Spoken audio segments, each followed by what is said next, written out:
Assalamualaikum dan salam Malaysia Madani. Bersama saya Aisyah Akilah untuk episod Warta Petra TV pada kali ini.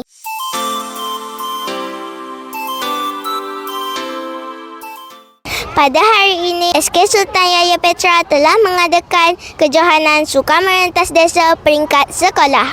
Jom sama-sama kita saksikan rakaman video yang kami telah sediakan.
Bersama saya, salah seorang peserta pada hari ini. Boleh awak perkenalkan diri?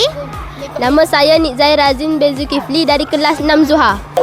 Apakah perasaan anda setelah mengikuti larian sebentar tadi? Saya sangat gembira kerana dapat menyelesaikan larian ini. Terima kasih. Sama-sama. Bersama saya Seihmal selaku SU Sukan Sekolah Kebangsaan Sultan Yahya Petra 1. Assalamualaikum Sir, boleh sekongsikan bagaimana sambutan kejohanan Sukan Merentas Desa pada tahun ini?